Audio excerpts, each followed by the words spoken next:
ராமநாதபுரம் மாரியம்மன் கோயிலில் சித்திரை திருவிழா கொடியேற்றத்துடன் வெகு விமர்சையாக தொடங்கியதை அடுத்து பக்தர்கள் கூட்டம் அதிகரித்துள்ளது.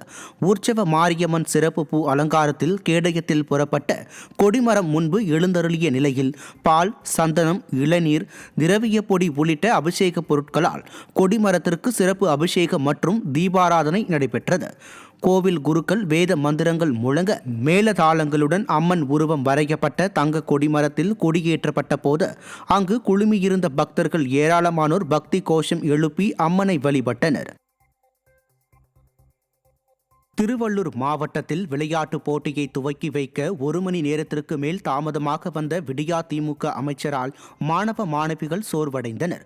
மாவட்ட ஆட்சியர் அலுவலகத்தில் காலை 6:45 மணியளவில் பள்ளி மாணவ மாணவிகளுக்கான மாரத்தான் போட்டி துவக்கி வைக்கப்படும் என்று அறிவிக்கப்பட்டதை அடுத்து மாணவ மாணவியர் விடியற் காலையிலேயே வந்திருந்தனர். ஆனால் போட்டியை துவக்கி வைக்க வேண்டிய விடியா திமுக ஆட்சியின் அமைச்சர் நாசர் உரிய நேரத்திற்கு வராமல் மிகவும் தாமதமாக வந்தது.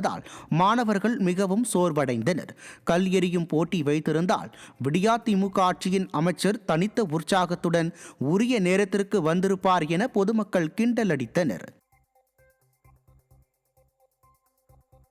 முன்னிட்டு நடைபெற்ற திருத்தேரோட்டத்தில் பக்தர்கள் ஏராளமானோர் பங்கேற்று சாமி தரிசனம் செய்தனர். ராமநவமி விழாவை ஒட்டி கடந்த மாதம் 29ஆம் தேதி கொடியேற்றம் நடைபெற்ற நிலையில் விழாவின் முக்கிய நிகழ்வான திருத்தேரோட்டம் விமர்சையாக நடைபெற்றது. ராமர், லட்சுமணர், சீதை உள்ளிட்ட உற்சவர்கள் திருத்தேரில் எழுந்தருள அங்கு திரண்டிருந்த பக்தர்கள் ஏராளமானோர் தேரின் வடம் பிடித்து இழுத்துச் சென்றனர்.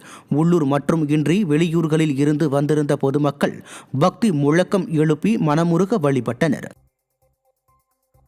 சகஸ்ர தீப பூஜை விமர்சையாக நடைபெற்றது. உலக புகழ்பெற்ற காஞ்சி காமாட்சி அம்மன் கோவிலில் வசந்த மண்டபத்தில் காமாட்சி அம்மன் லட்சுமி சரஸ்வதி தேவியுடன் எழுந்தருளினார். கோவிலில் திரண்டிருந்த ஏராளமான பக்தர்கள் முப்பெரும் தேவியர்களை பக்தி பரவசத்துடன் மனமுருக வணங்கினர். அருகே உள்ள 36 அடி ஆஞ்சநேயர் கோவிலில் ராமநவமியை ஒட்டி நடைபெற்ற சிறப்பு ஆராதனையில் பக்தர்கள் ஏராளமானோர் கலந்து கொண்டனர்.